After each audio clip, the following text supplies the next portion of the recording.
नमस्कार, स्वागत है आपका अनादि न्यूज में। मैं हूं आपके साथ अभिषेक भट्टाचार्य। नजर डालते हैं इस वक्त की बड़ी खबर पर। इस वक्त की बड़ी खबर हमारे पास आ रही है, जानकारी मिली है गृह मंत्री अमित शाह कोरोना पॉजिटिव पाए गए हैं। इस वक्त की बड़ी खबर आपको बता रहे हैं, अमित शाह ने ट्वीट कर इसकी जानकारी साझा की है। ट्विटर के जरिए गृह मंत्री अमित शाह ने जानकारी साझा की है, जिसमें उन्होंने बताया है कि उन्होंने टेस्ट करवाया था जिसमें उनकी रिपोर्ट पॉजिटिव पाई गई है। इन सब में अच्छी खबर यह है कि अभी उनकी तबीयत बिल्कुल ठीक है। अमित शाह के ट्विटर हैंडल पर जो शब्द है मैं उनको दोहरा रहा हूं। उन्होंने अपने ट्विटर हैंडल पर लिखा है कि कोरोना के शुरुआती लक्षण दिखने पर मैंने टेस्ट करवाया था और रिपोर्ट पॉजिटिव आई है। साथ ही साथ उन्होंने कहा है कि मेरी तबीयत बिल्कुल ठीक है, लेकिन डॉक्टरों की सलाह पर अस्पताल में मैं भर्ती हो रहा हूं। मेरा अनुरोध है कि आप में से जो भी लोग गत कुछ दिनों में मेरे संपर्क में आए हैं, वह स्वयं को आइसोलेट कर अपनी जांच करवाएं। तो ये बड़ा झटका, देश के होम मिनिस्टर जो है कोरोना की चपेट में आ गए हैं। जाहिर तौर पर एक बहुत बड़ा भार और जिम्मेदारी इस वक्त देश के गृह मंत्री पर होती है। खास तौर पर देश इस वक्त महामारी के जिस दौर से गुजर रहा है। हमारे साथ जुड़े हुए पॉलिटिकल एडिटर मनोज वर्मा, उनसे बातचीत करेंगे। मनोज जी, आज बात करें तो भारत 17 लाख कोरोना संक्रमित के लक्ष्य को आज, माफ कीजिएगा लक्ष्य नहीं, इससे कहेंगे कि जो संक्रमितों का टोल है वो 17 लाख के पार कर गया है और गृह मंत्री के ऊपर एक बड़ी जिम्मेदारी है। पर इन सब के बीच एक बड़ा झटका लगा है, कोरोना के चपेट में आ गए हैं गृह मंत्री अमित शाह। यहाँ देखिए, अब से कुछ देर पहले अमित शाह ने खुद ट्वीट करके जानकारी दी है और ये कहा है कि उनके ज्यादा लक्षण थे नहीं, लेकिन उन्होंने जब जांच कराई थी तो वो कोरोना पॉजिटिव पाए गए हैं। और बता दें कि 5 तारीख को वो प्रधानमंत्री नरेंद्र मोदी के साथ अयोध्या जाने वाले थे, जहाँ राम जन्मभूमि राम मंदिर का शिलान्यास कार्यक्रम में वो शामिल होने वाले थे। अब उनका इस कार्यक्रम को टाल दिया गया। उन्होंने ट्वीट करके जानकारी देते हुए कहा है कि जो भी लोग मेरे संपर्क में आए वो क्वारंटाइन हो जाएं और अपना से जो है टेस्ट करा दें। ये भी खबरें हैं कि एक सप्ताह के दौरान उन्होंने प्रधानमंत्री नरेंद्र मोदी से भी मुलाकात की थी, लेकिन अभी हम जो भी देखते हैं कितनी मीटिंग से सब हो रहा है, प्रधानमंत्री सोशल डिस्टेंसिंग का पूरा पालन कर रहे हैं। अयोध्या में जितने लोग प्रधानमंत्री सुरक्षा में लगे हैं या घेरे में लगे हैं, जहाँ राम जन्मभूमि का शिलान्यास होना, वहाँ भी तमाम लोगों के कोरोना टेस्ट कराए जा रहे हैं। लेकिन इसके बावजूद जिस प्रकार से कोरोना बढ़ रहा है, क्योंकि देश में आज की स्थिति में कोरोना पीड़ितों की संख्या 17,56,000 से ज्यादा हो चुकी है, जिसमें से 5,70,000 से ज्यादा एक्टिव केस है, यानी कि जिनके अभी इलाज चल रहा है, और इनमें से 9,000 लोग ऐसे हैं जिनकी हालत गंभीर है। इस मामले में भारत अब दुनिया में दूसरे नंबर पर पहुंच गया है और क्रिटिकल केस के साथ 18,720 केस के साथ अमेरिका पहले नंबर पर, ब्राजील 8,318 केस के साथ नंबर 3 पर है। तो कह सकते हैं कि कोरोना की लड़ाई और अभी जिसमें समय लगेगा, इससे निपटने में समय लगेगा, लेकिन जब तक लोगों को इसके लिए थोड़ा धैर्य दिखाना होगा, थोड़ी गंभीरता दिखाना होगी और सोशल डिस्टेंसिंग का पालन करना होगा, जो भी गाइडलाइन जारी की WHO ने, तो उसको आपको ध्यान पालन करना होगा। जी मनोज जी, जैसा कि हम देख रहे हैं खास तौर पर पॉलिटिशियंस एक के बाद एक चपेट में आ रहे हैं। अगर बात करें मध्य प्रदेश की भी, तो BD शर्मा और मतलब बीजेपी के कई ऐसे नेता और विधायक जो है वो संक्रमित पाए गए हैं। और मनोज जी, आपसे चर्चा जारी रखेंगे। बीजेपी प्रवक्ता हमारे साथ धैर्यवर्धन जी जुड़ गए हैं, उनसे बातचीत करेंगे। धैर्यवर्धन जी, आपका आवाज आ रही है? 17 लाख के जी धैर्यवर्धन जी, इस वक्त भारत देश को एक बड़ा झटका लगा है, अमित शाह कोरोना पॉजिटिव पाए गए। अमित शाह जी पूरे देश के लिए फिक्र कर रहे थे। कोरोना से जूझते हुए भारतवासियों की फिक्र में वो स्वयं सच में तल्लीन थे। इसलिए एक आम नागरिक के नाते ये खबर बहुत ही कष्टपूर्ण है कि जब सेना नायक या हमारा मुखिया जो इस लड़ाई को लड़ रहा हो, हमारा सेनापति, वो खुद बीमार हो जाए तो बहुत कष्ट होता है जी। हालांकि चिंता की कोई बात नहीं है, इसके बावजूद भी ये बीमारी कहीं ना कहीं तनाव देने वाली है जी। तो मुझे लग रहा है कि हम सभी सारे देश के लोग इस खबर को सुनकर के बहुत शॉक्ड हैं, व्यथित हैं। और धैर्यवर्धन जी, जिस तरह से होम मिनिस्ट्री रेगुलर एक्सरसाइज कर रहा था कि किस तरह से मौजूदा हालातों में काम किया जाना चाहिए, क्योंकि दिन ब दिन जो संख्या है अब 50,000 के ऊपर के हिसाब से जो है कोरोना संक्रमितों की संख्या जो है बढ़ रही है पूरे भारत देश में, और मृत्यु दर भी जो है उसमें भी इजाफा हुआ है साइमल्टेनियसली। और ऐसे में होम मिनिस्ट्री जो है उनका सबसे बड़ा रोल रहा है और अभी भी है।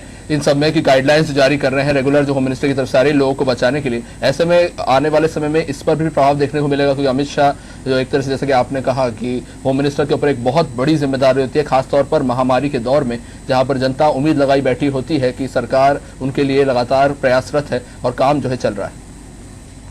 देखिए, बुरा वक्त आया है ये मानवता पर। भारत सहित पूरी दुनिया में संकट है। मरना तो तय है लोगों का।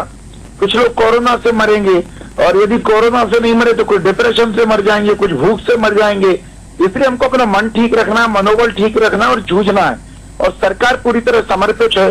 सरकार ने पूरी ताकत के साथ अपना जो खजाना है वो खोल दिया है, ताकि लोगों को अस्पताल में इलाज मिले, लोगों को सुविधाएं मिले। और आप देख रहे हैं कि हिंदुस्तान के जिला मुख्यालयों पर अस्पतालों में निःशुल्क इलाज किया जा रहा है कोरोना का। चाहे राजधानी भोपाल की बात हो, चाहे इंदौर की हो, चाहे मेरे गृह जिला शिवपुरी की बात हो, या मध्य प्रदेश का कोई भी जिला हो, लगभग सभी जिलों में आप देख रहे हैं कि लोग ठीक होकर के घर लौट रहे हैं, अपने परिवारों में खुशियां बांट रहे हैं। और ज्यादातर लोग ठीक हो रहे हैं क्योंकि सरकार सबकी फिक्र कर रही है। पर इसके बावजूद भी जो सरकार के हाथ में नहीं है वो चिंता का विषय है। इसका फैलना, संक्रमण को कोई नहीं रोक सकता। सावधानी हटी, दुर्घटना घटी, चाहे फिर वो देश के गृह मंत्री हो, चाहे मध्य प्रदेश सरकार की मंत्री हो जो अब हमारे बीच नहीं रही, चाहे मध्य प्रदेश के मंत्री हो, मुख्यमंत्री जी हो जो इस समय कोरोना की चपेट में आ गए, चाहे भारतीय जनता पार्टी के प्रदेश के अध्यक्ष हो, महामंत्री हो, चाहे कोई आम नागरिक हो। इसलिए मुझे लग रहा है लोगों को बचना चाहिए, भीड़ भाड़ से दूर रहें, और संक्रमण से बचाव के लिए जो सरकार के द्वारा और WHO के द्वारा जो निर्देश दिए गए उनका पालन करना चाहिए, क्योंकि ये सब आपके हाथ में है कि जो है आम लोग भी इससे संक्रमित हो रहे हैं और अब एक के बाद एक नेता विधायक भी संक्रमित हो रहे हैं। हमने खुद मध्य प्रदेश में भी ये चीज देखने को मिला, जहां बीजेपी मुख्यालय जो है वो भी अभी कोरोना बफर जोन में कन्वर्ट हो चुका है। इस पे एक सवाल है, याचिका दायर हुई थी अभी जो आयोजन हो रहा है, ये सवाल जो है किसी भी तरह का राजनीतिक सवाल नहीं है, ये स्वास्थ्य से जुड़ा हुआ सवाल है। मैं आपको पहले ही ये चीज क्लियर कर दूं, क्योंकि राम मंदिर को लेकर एक याचिका लगाई गई थी कि जो गाइडलाइंस जारी हुई है होम मिनिस्ट्री की तरफ से उसके अनुसार किसी भी तरह का धार्मिक आयोजन जो है वो नहीं किया जाना चाहिए। पर फिर भी जो है राम जन्मभूमि एक बड़ा आयोजन है, सभी भारत के सभी लोग चाहते थे ये दिन सभी को देखने को मिले, पर इसको लेकर जो समय जो है गठित किया गया था उसको लेकर सवाल किए जा रहे थे कि स्वास्थ्य की दृष्टि से अभी इस तरह के बड़े आयोजन करना सही नहीं। क्या लगता है आपको? मित्र, आपकी चिंता जायज है, पर मैं बहुत नम्रता पूर्वक कह रहा हूँ कि जो अयोध्या में कार्यक्रम होने वाला है उन आयोजकों ने कारसेवकों को आमंत्रित नहीं किया, आम जनता को आमंत्रित नहीं किया, बहुतायत में नेताओं को और तमाम गणमान्य नागरिकों को भी आमंत्रित नहीं किया। बहुत ही सिलेक्टेड लोग वहां पर बुलाए गए और तो वहां सोशल डिस्टेंसिंग को ध्यान में रखते हुए, कोरोना के मापदंडों को ध्यान में रखते हुए आयोजन होने वाला है। बाकी सारे लोगों से अपेक्षा की गई है कि वो अनादि टीवी देखें, दूसरे चैनल देखें और टेलीविजन पर उस महानतम क्षण का आनंद लें, और जब समय ठीक हो तो उस रामलला की पुण्य भूमि के दर्शन करने के लिए जाएं। अब तो दिन अनुकूल आने वाले हैं, 3 वर्ष लगेंगे लगभग, वहां भव्य मंदिर भी बनेगा, रामलला विराजमान होंगे। तो प्रभु के दरबार में जाने की कोई जल्दबाजी लोग न करें, ये सरकार की अपेक्षा है। यह राम जन्मभूमि से संबंधित जो ट्रस्ट है उसकी भी अपेक्षा है, और आयोजक इससे ज्यादा कुछ कर नहीं सकते। बाकी मैं धैर्यवर्धन जी आवाज नहीं आ रही आपकी, लगता है संपर्क टूट गया है धैर्यवर्धन जी से। तो जैसा कि बात हो रही थी, स्वास्थ्य एक बड़ा मुद्दा है। देश के गृह मंत्री अमित शाह, जिनके कंधों पर इस वक्त एक बहुत बड़ी जिम्मेदारी है, खासतौर पर जो डेथ टोल है और संक्रमित लोगों का जो टोल है वो बहुत जो है बड़ी तेजी से आगे बढ़ रहा है, और ऐसे में जो है बहुत बड़ी जिम्मेदारी और बहुत बड़ा रोल है जाहिर तौर पर इस तरह की महामारी की सिचुएशन में कि होम मिनिस्ट्री जो है इसमें सबसे एक्टिवली काम करता है। और जो लगातार गाइडलाइंस आप देख रहे हैं सिलसिलेवार तरीके से जारी हो रहे हैं अलग अलग क्षेत्रों के लिए, वो काम जो है होम मिनिस्ट्री ही तय करती है। ऐसे में होम मिनिस्टर अमित शाह जो है संक्रमित पाए गए हैं, और बड़ा झटका भारत के लिए इस वक्त। लेकिन एक इन सब में जो उन्होंने ट्वीट किया है, डॉक्टर्स की सलाह का पूरा पालन कर रहे हैं, साथ ही साथ उन्होंने कहा है कि उनके कोई गंभीर जो है लक्षण इसमें नहीं देखने को मिल रहे हैं, तबीयत उनकी ठीक है। तो उम्मीद की जा रही है कि बहुत जल्द से जल्द अमित शाह जी ठीक होंगे और वापस अपने ऑफिस में लौटेंगे और जिस तरह से लगातार कार्यरत रहे हैं और उसी तरह से काम करते रहेंगे। पर इन सब के बीच में कई सारे मुद्दे निकलकर सामने जाहिर तौर पर आ रहे हैं कि जाहिर तौर पर जैसे कि बड़े नेता विधायक होते हैं, होम मिनिस्टर्स होते हैं, उनकी सुरक्षा और स्वास्थ्य के लिए खास ख्याल रखा जाता है, खासतौर पर एक बहुत बड़ी पर्सनैलिटी है। तो ऐसे में भी अगर व्यक्ति संक्रमित पाया जा रहा है तो जनता को ये समझना होगा। जी, हमारे साथ जुड़ चुके हैं धैर्यवर्धन जी। एक बार जी सर, आपको आवाज आ रही है? हाँ मुझे जी, संपर्क टूट गया था, आपसे सवाल पूछा था सर इस बारे में कि अमित शाह गृह मंत्री है, जाहिर तौर पर उनकी सिक्योरिटी, उनकी जो स्पेशल टीम रहती है जो उनके स्वास्थ्य से लेकर उनकी सुरक्षा तक ध्यान रखती है, बहुत बड़ी पर्सनैलिटी है, वो भी अब संक्रमित हो गए हैं। तो जाहिर तौर पर सर जनता को भी ये समझना चाहिए कि अगर इतने बड़े पर्सनैलिटी भी संक्रमण का शिकार हो रहे हैं तो आपको भी इसको हल्के में नहीं लेना चाहिए और बहुत गंभीरता से इस चीज को समझना चाहिए। देखिए मित्र, सब हाड़ मास के पुतले हैं जी, चाहे गृह मंत्री हो, चाहे मुख्यमंत्री हो, चाहे मंत्री हो, चाहे प्रशासनिक अधिकारी हो, IAS IPS हो, चाहे कोई भजन पूजन करने वाला व्यक्ति हो, चाहे मेरे और आप जैसा आम नागरिक हो। और ये बीमारी संक्रमण किसी को नहीं बख्श रहा है। ये धर्म, जाति, वेशभूषा, रंग रूप देख करके प्रहार नहीं कर रहा है।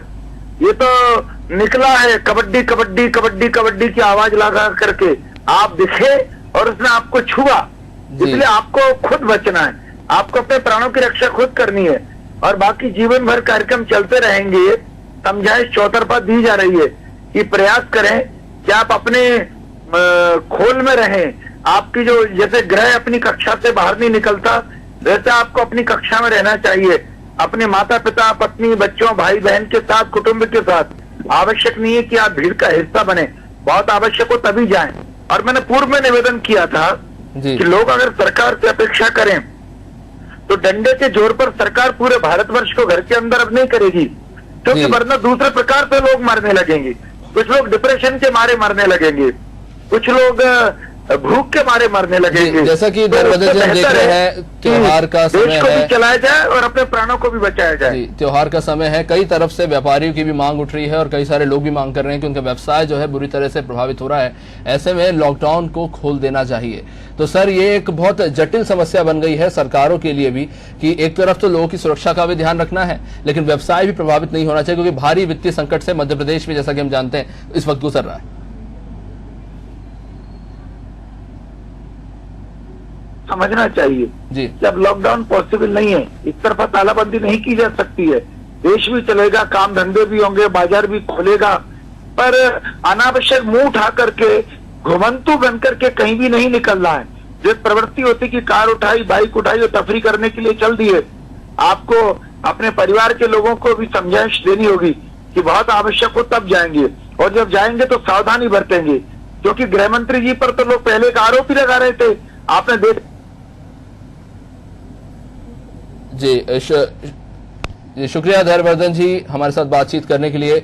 तो जैसा कि हम इस विषय पर चर्चा कर रहे थे, अमित शाह इस वक्त संक्रमित पाए गए हैं और एक गंभीर मुद्दा जो है ये है कि लोगों को इस बात को गंभीरता से लेना चाहिए कि ये मामला सिर्फ एक संक्रमण को होम आइसोलेट करने से खत्म नहीं हो जाएगा। अगर आप इसको गंभीरता से नहीं लेंगे तो सरकार भी कितना भी कोशिश कर ले इस पर सफल नहीं हो पाएगी। तो आपके लिए जरूरी है कि आप ना सिर्फ गवर्नमेंट की गाइडलाइंस का पालन करें, जब जरूरी हो तभी बाहर निकले और जो भी गाइडलाइंस दी जा रही है उनको